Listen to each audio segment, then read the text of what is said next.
오늘 말씀은 이제 에스겔이 본 그 환상에 대한 말씀 중에 특별히 이제 성전 환상이거든요. 성전 환상이 에스겔서를 보면 40장부터 42장에 걸쳐서 하나님께서 에스겔에게 성전에 대한, 특별히 이제 새로운 성전에 대한 환상을 보여주시는데, 에스겔서 40장의 말씀에 보면은 언제 이 환상을 보게 되는가 하면 우리가 사로잡힌 지 몇 해가 되던 해요? 25째, 25년이 지난 후에 이스라엘 백성들이 바벨론으로 그 포로로 사로잡혀간 지 25년이 되던 해에 하나님께서 에스겔에게 이 환상을 보여주시는 거예요. 특별히 성전에 대한 환상을. 하나님께서 성전에 대한 환상을 보여주신다는 건 어떤 의미가 있는가 하면 이스라엘 백성들을 회복시키시겠다는 거예요. 다시금 이스라엘 백성들을 그들의 땅으로 돌려보내시겠다라는 그 의미가 있는데, 여러분 근데 그런 의미를 이스라엘 백성들에게 전하실 때에 왜 많은 어떤 상징들이 있을 텐데 성전에 대한 환상을 보여주셨을까? 여러분 성전이라는 이 키워드는 성경에 보면은 굉장히 중요한 키워드들이 많이 나와요. 그 중에서 특별히 중요한 것 중에 하나가 바로 이 성전이라는 단어예요. 이스라엘의 역사를 놓고 봐도 그렇고 오늘 믿음 생활을 하는 우리들에게 있어서도 중요한 키워드 중에 하나가 바로 이 성전인데, 여러분 역사가 쭉 진행이 되면서 성전의 역사가 계속 세워지는 거예요. 무너졌다 세워지고 무너졌다 세워지고. 무슨 성전을 향해서 지금 이 역사가 진행이 되는 거죠? 우리 몸에 성전을 세우는 데까지 계속해서 역사가 진행이 되는 거예요. 우리가 구원의 역사를 가리켜서 여러 가지 말로 표현을 할 수가 있겠지만 그 중에 한 가지는 뭔가 하면 우리 몸의 성전을 세워가시는 하나님의 그 과정의 역사라고 말할 수가 있는 거예요. 여러분 성전은 어떤 의미가 있는가 하면 우리 열왕기상 말씀을 한번 볼까요? 9장 1절부터 3절의 말씀. 네, 함께 읽겠습니다. 시작. 솔로몬이 여호와의 성전과 왕궁 건축하기를 마치며 자기가 이루기를 원하던 모든 것을 마친 때에 여호와께서 전에 기브온에서 나타나심 같이 다시 솔로몬에게 나타나사 여호와께서 그에게 이르시되 내 기도와 내가 내 앞에서 간구한 바를 내가 들었은즉 나는 내가 건축한 이 성전을 거룩하게 구별하여 내 이름을 영원히 그곳에 두며 내 눈길과 내 마음이 항상 거기에 있으리니. 하나님께서 왜 성전을 짓게 하셨는가 하면 하나님께서 자기의 이름을 어디에 두신다고요? 성전에 두시고 자기의 눈과 자기의 마음을 그곳에 두시겠다는 거예요. 하나님이 이스라엘 백성들에게 성막을 만들라고 지시하신 이유는 뭔가 하면 이스라엘 백성과 함께 거하시기 위해서 성막을 짓게 하신 거예요. 근데 중요한 게 하나 나와요. 열왕기상 말씀 6절부터 7절의 말씀도 한번 읽어볼까요? 시작.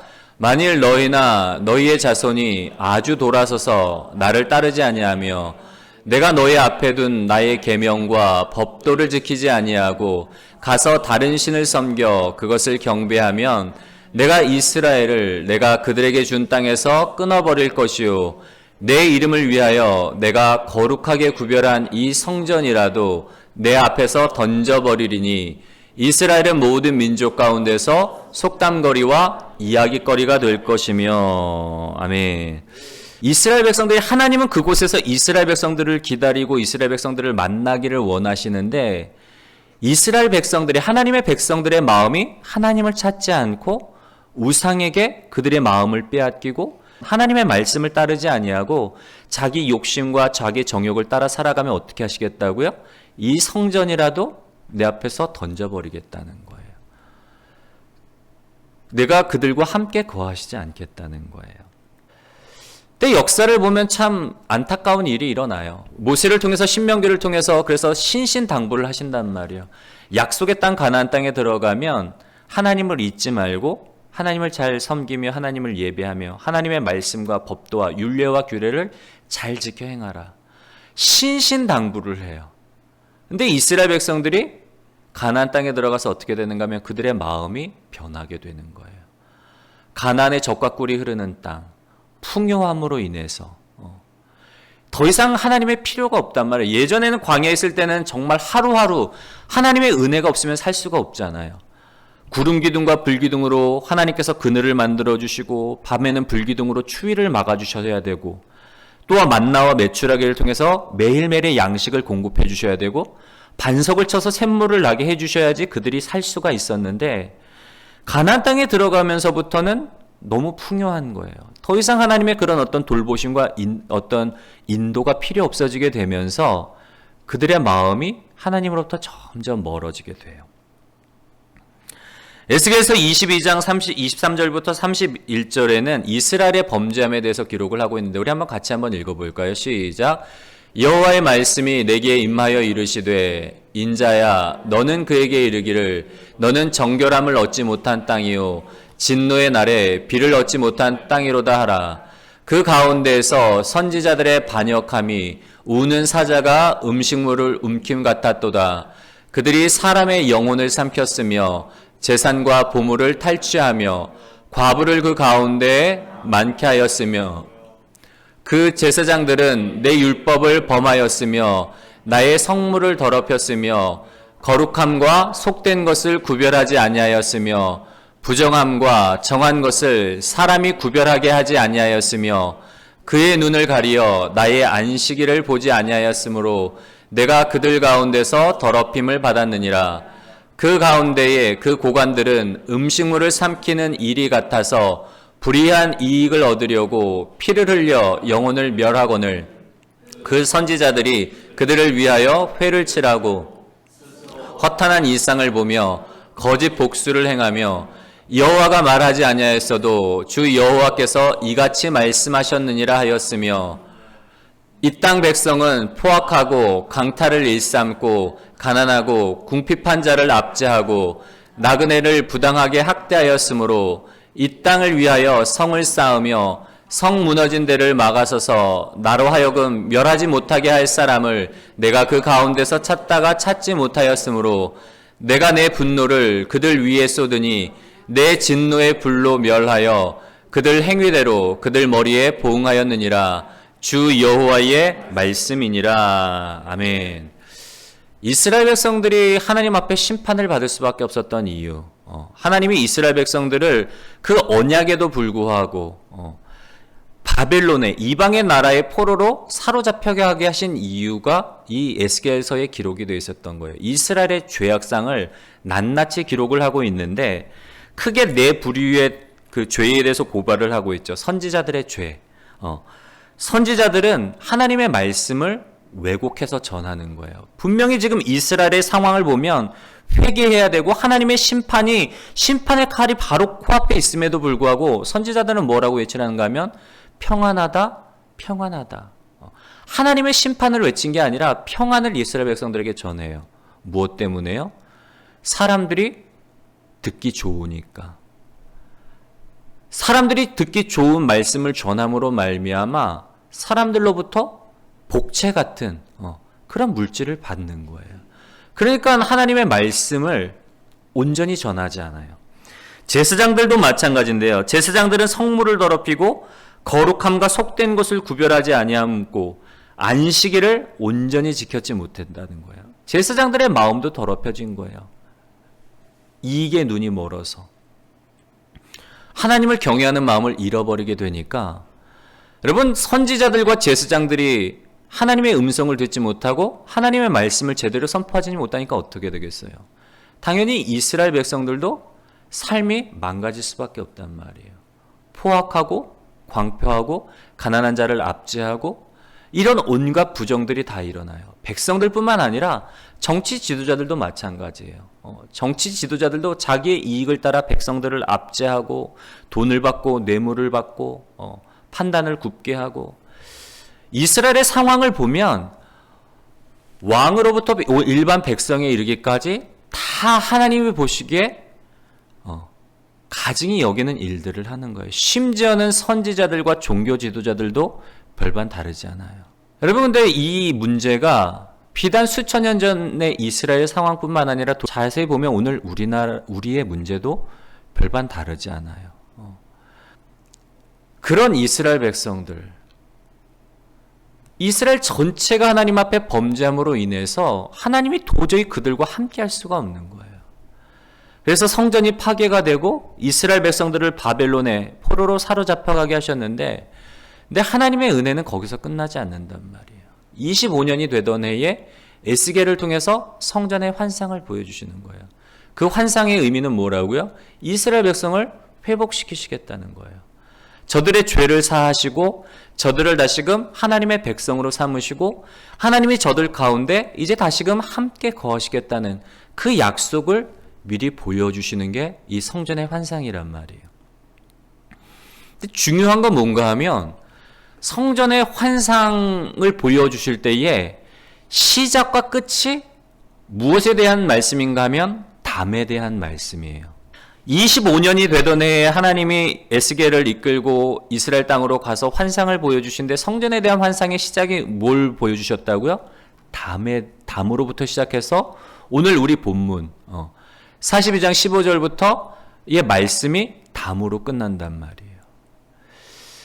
여러분, 여기에 중요한 의미가 있는데, 우리가 보통 성전 하면은 무엇만 떠올리기 쉬울까요? 하나님의 임재가 있는 지성소만을 떠올리기가 쉬운 거예요. 지성소만을 중요하게 생각을 한단 말이에요. 여러분, 근데 문제는 뭘까요? 이스라엘 백성들이 이렇게 범죄하고 이스라엘 백성들이 머리 위에서부터 아래로 백성에 이르기까지 다 범죄한 이유는 뭘까요? 담이 없었어요. 담의 역할은 뭔가 하면 우리 한번 읽어볼까요? 담의 용도. 우리 말씀 밑에 말씀을 한번 읽어보겠습니다. 시작. 그가 이같이 그 사방을 측량하니 그 사방 담 앞마당의 길이가 500척이며 너비가 500척이라. 그 담은 거룩한 것과 속된 것을 구별하는 것이더라. 아멘. 새 성전에 대한 환상을 보여주시면서 담을 측량케 하시는데, 담의 두께와 높이가 얼마인가 하면 3m예요. 여러분, 3m 하면 적지 않은 길이란 말이에요. 3m, 두께가 3m, 높이가 되는 3m 되는 이 담, 길이가 얼마인가 하면 오늘날의 우리 단위로 환산을 하면 250m예요. 성전이 동서남북 250m 되는 담 안에 둘러싸여 있는 거예요. 높이가 3m, 두께가 3m 되는 담. 성전에 대한 환상을 보여주시면서 그 성전의 시작과 환상의 시작과 끝을 담으로 보여주시는 이유는 뭔가 하면, 이스라엘 백성들의 범죄함이 무엇의 문제였다고요? 거룩함을 지키지 못했기 때문에, 하나님의 말씀을 지키지 못했기 때문에 그들이 세상의 시류에, 우상의 숭배에 빠져서 범죄하게 됐단 말이에요. 뭐가 중요하다는 거예요, 여러분? 담의 역할은 뭐라고요? 거룩한 것과 속된 것을 구별하는 그 역할이 담이기 때문에 하나님께서 다시는 실패하지 말라고, 다시는 넘어지지 말라고 무엇을 강조하는 거예요? 거룩한 담을 만들라는 거예요. 세상의 유혹으로부터, 세상의 시류로부터 우리의 마음을 지킬 수 있도록, 하나님을 향한 그 마음을 잃어버리지 않도록 거룩한 담을 만들라는 거예요. 여러분, 우리가 거룩한 담을 어떻게 세워갈 것인가, 우리 오늘 세 가지로 잠깐 좀 살펴보려고 하는데, 첫 번째로는 우리 한번 같이 읽어볼까요? 시작. 죄에 대한 경각심을 가져라. 예. 우리가 거룩한 담을 어떻게 세울 것인가, 우리의 마음을 지키기 위해서 거룩한 담을 어떻게 세울 것인가, 첫 번째로는 죄에 대한 경각심을 가지라예요. 저희가 이제 새벽마다 열왕기상의 말씀을 계속, 지금은 이번 달에는 열왕기상의 말씀으로 나가고 있는데, 지난주에는 특별히 솔로몬에 대한 말씀이었어요. 원래는 이스라엘에는 왕이 없었어요. 왜냐하면 하나님이 이스라엘의 왕이기 때문에. 가나안 땅에 들어가서는 사사들을 중심으로 해서 전쟁을 치르거나 아니면 재판, 무슨 송사를 할 때는 각 이제 사사들을 중심으로 해서 그런 역할들을, 왕 대신에 그 역할들을 감당하게 했는데, 근데 이스라엘 백성들이 나중에 우리도 가나안 사람들처럼, 이방 나라들처럼 우리도 왕을 좀 우리에게 세워달라고, 자기들이 봤을 때는 왕이 없어서 자기들이 이렇게 약하다라고 생각을 한 거예요. 근데 사실 이스라엘의 왕은 하나님이잖아요. 이스라엘 백성들이 이방 민족의 손에 자꾸 부침을 당하게 되고 전쟁을 치르게 되고 피해를 입는 건 뭐예요? 그들의 마음이 하나님을 따르지 못했기 때문인데, 그들은 그들의 문제를 자기들에게서 찾는 것이 아니라 우리에게 왕이 없어서 우리가 이렇게 어려움을 당한다라고 생각을 하면서 왕을 구해요. 하나님이 그걸 아시고 미리 모세를 통해서 말씀을 지침을 주시는 거예요. 만약에 가나안 땅에 들어가게 됐을 때에 이스라엘 백성들이 왕을 요구하면 이런 지침을 그 왕은 따르라고 지침을 주시는 거예요. 첫 번째로는 이스라엘 중에서 왕을 뽑을 것이고, 그리고 특별히 세 가지 지침을 주세요. 뭘 주시는가 하면 왕이 된 그 사람은 병거를 많이 두지 말라 그래요. 두 번째로는 왕 자신을 위해서 은과 금을 많이 두지 말고, 또한 왕이 된 그 사람은 아내를 많이 두어서 그 마음이 뺏기지 않도록 아내를 많이 두지 말라 그래요. 이 세 가지 지침을 주시는데 문제는 뭔가 하면 솔로몬이 이 세 가지에 다 위배가 되는 거예요. 하나님이 금하신 모든 일들은 다 어떻게 보면 따르고 있었단 말이에요. 그리고 중요한 지침 중에 한 가지가 뭔가 하면 세 가지를 금해요. 병마를 많이 두지 말고, 은금을 많이 두지 말고, 아내를 많이 두지 말고, 대신에 뭐 하라고 말씀하시는가 하면 하나님의 율법서, 말씀을 복사해서 그 말씀을 늘 가까이 두고 그 말씀을 읽고 묵상하라고 말씀을 하세요. 왜냐하면 그게 하나님 앞에서 마음을 지키는 일이기 때문에. 여러분, 이스라엘의 왕은 세상 나라의 왕들과 달라요. 이스라엘의 왕은 하나님 대신에 하나님께서 맡겨주신 백성들을 돌보는 목자의 개념이었단 말이에요. 그렇기 때문에 이스라엘 왕은 늘 하나님 앞에서 마음을 겸비해야 되는 거예요. 그런데 그 하나님 앞에 서지 않으면, 하나님의 말씀을 가까이 하지 않으면 어떻게 돼요? 마음이 변질되게 돼요. 솔로몬이 그렇게 되잖아요. 처음에만 해도 솔로몬이 왕으로 등극할 때만 해도 하나님이 기본산당에 하나님께 예배드리러 갈 때 하나님이 나타나셔서 내가 너에게 뭘 해줄까? 내가 너에게 뭘 해줬으면 좋겠니? 그때 솔로몬이 뭘 구하는가 하면, 하나님 아시지 않습니까? 나는 너무나 연약하고 나는 너무나 보잘것없는 존재입니다. 하나님이 이 수많은 이스라엘 백성들을 나에게 맡기셨는데 나는 저들의 송사를 온전히 감당할 수 있는 능력이 내게 없습니다. 내게 지혜를 주세요. 백성 중에 억울한 일을 당하는 사람이 생기지 않도록 내게 지혜를 주세요. 여러분, 얼마나 겸손해요. 하나님이 솔로몬의 그 마음을 너무나 기쁘게 여기셔서 내 마음이 너무나 참 나를 기쁘게 하는구나. 내가 구하지 아니한, 원수 갚는 것도 내가 구하지 아니하고 부귀 영화도 구하지 아니했는데 네가 구하지 아니한 모든 것들도 너에게 주리라. 그래서 축복을 주세요. 지혜도 주시고 부귀 영화도 주시고 이스라엘이 강대국이 되게 하시는데, 근데 문제는 뭐예요? 솔로몬의 마음이 점점 하나님으로부터 떠나게 되는 거예요. 여러분, 새벽에도 말씀을 드렸지만 솔로몬의 마음이 한순간에 돌아서지 않았단 말이에요.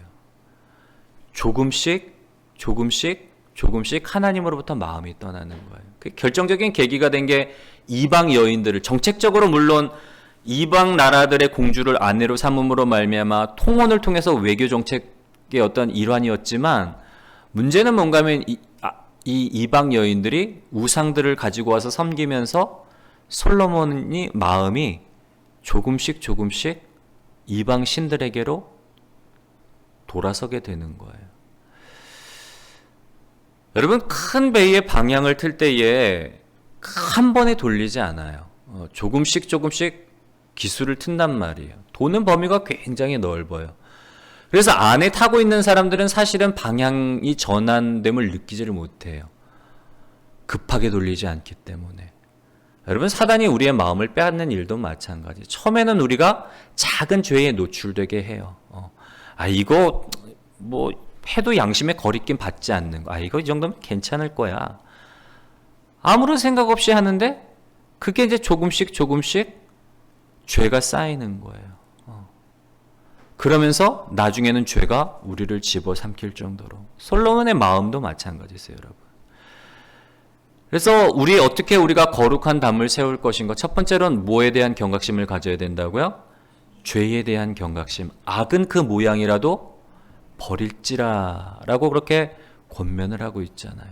악은 어떤 것이 됐든지 철저하게 우리의 기준은 뭐가 되어야 되는가 하면 하나님의 말씀이 기준이 되어야 돼요. 하나님의 뜻이 기준이 되어야 돼요. 하나님이 기뻐하시지 않는 일이라면, 이게 지금 나에게 유익을 주고 이거 하면 나에게 많은 어떤 뭐 물질적인 유익을 주고 나에게 여러 가지 이득이 있다고 할지라도 하나님이 기뻐하시지 않는 일이라면 우리는 과감히 포기할 줄 알아야 돼요. 하나님이 기뻐하시지 않는 죄에 대해서는 과감히 버릴 줄 알아야 되고 끊을 줄 알아야 돼요. 그게 우리의 영혼을 지키는 방법이라는 거. 두 번째로 우리가 거룩한 담을 세우기 위해서는 우리 말씀 한번 읽어볼까요? 시작. 말씀을 가까이 하라. 네. 아까도 말씀을 드렸지만 하나님께서 이스라엘의 왕이 되는 사람에게 세 가지를 금하시고 한 가지 강조하게 하세요. 율법책을 복사해서 그 율법책을 늘 가까이에 두라고. 솔로몬의 문제는 뭐였는가 하면 너무 자만했던 거예요. 자기에게 지혜가 있으니까. 솔로몬의 지혜, 얼마나 지혜로웠는가 하면 잠언 3000편을 외우고 동식물에 대해서도 빠삭하게 알고 있어서 모든 것들, 솔로몬이 알지 못한 지구상에 있는 거의 모든 것들은 솔로몬이 다 줄줄줄줄 깨고 있었어요. 그러다 보니까 어떻게 됐을까요? 말씀이 우스운 거예요. 어느 순간 사람들이 자기의 지혜의 소식을 듣고 먼 나라에서 왕들도 그 지혜를 시험하기 위해서 자기가 해결하지 못한 문제들을 풀기 위해서 사절단을 데리고 오는 거예요.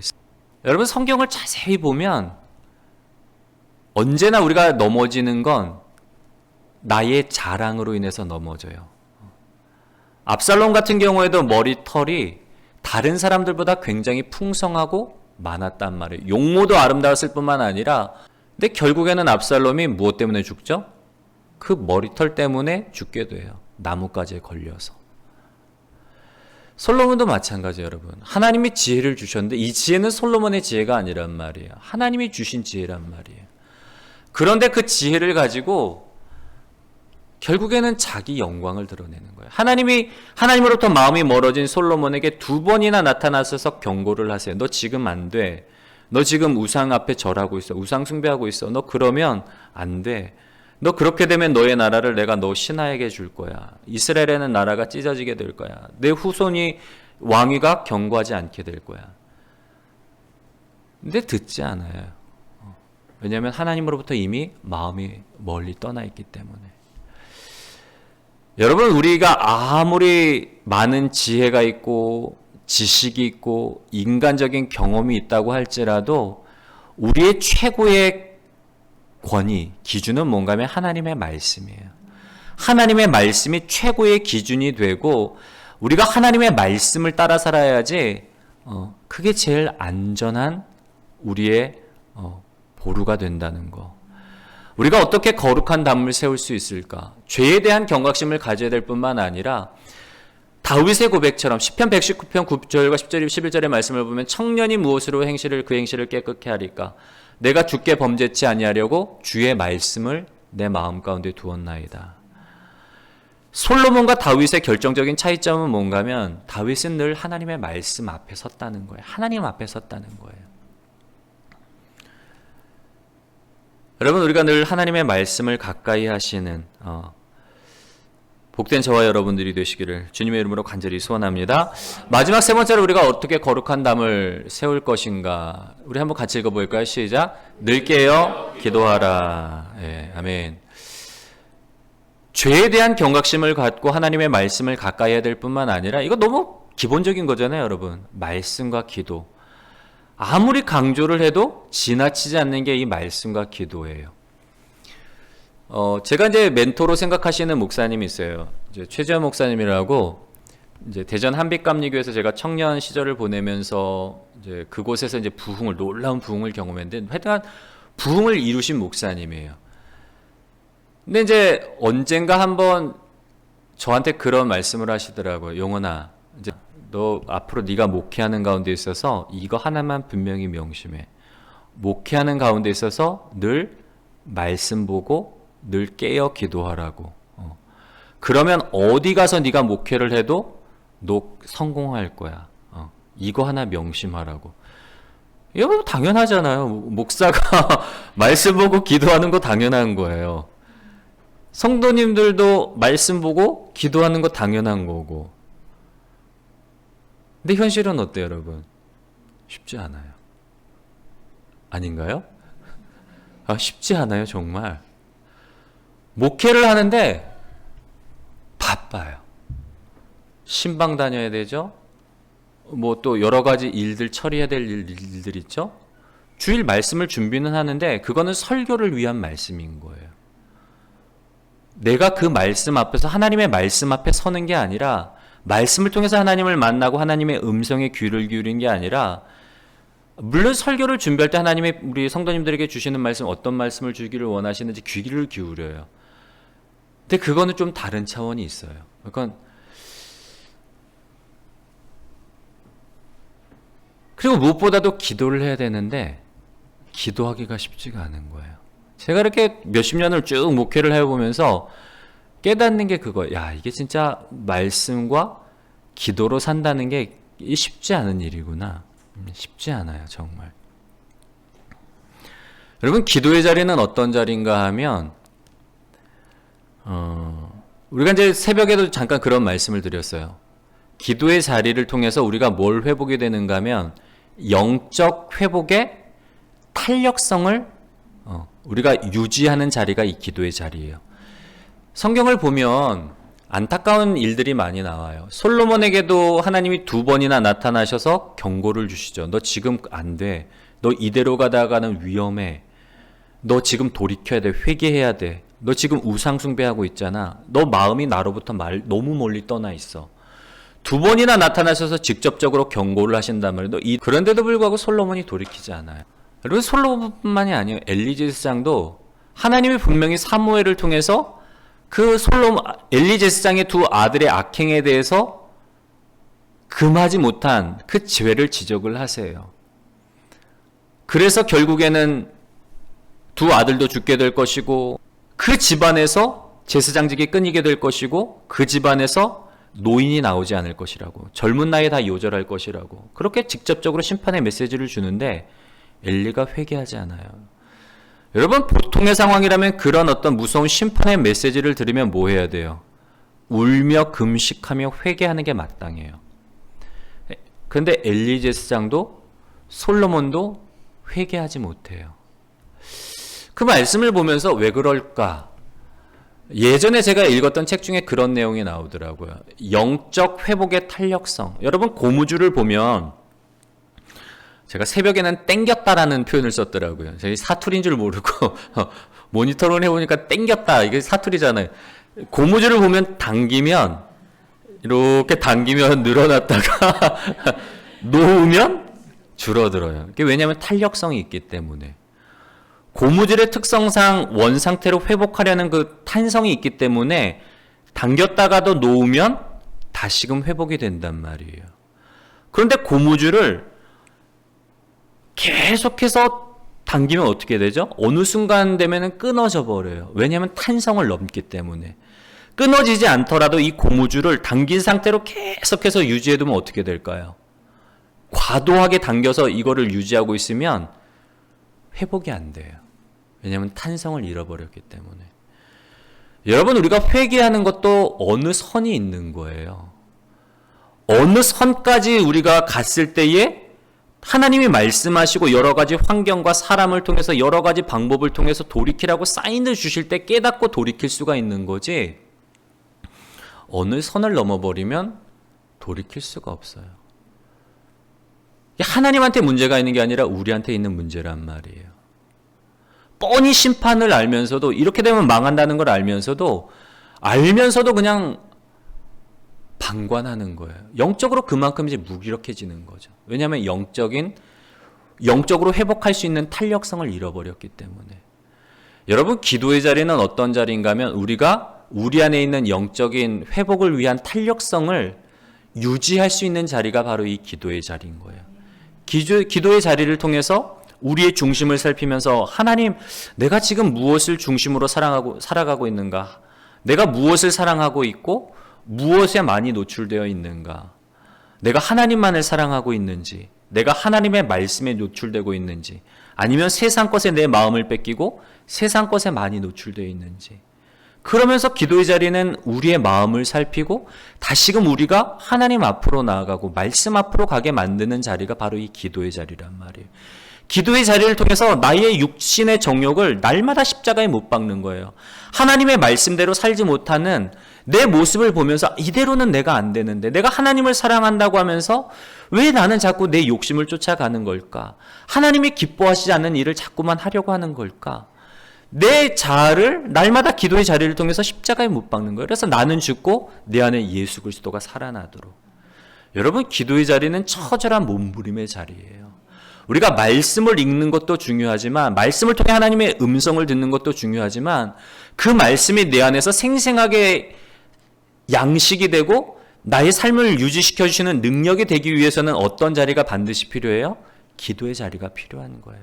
기도의 자리에 나아갈 때, 기도의 자리 가운데서 몸부림칠 때에 비로소 우리가 영적으로 회복할 수 있는 이 탄력성을 유지할 수가 있다는 것.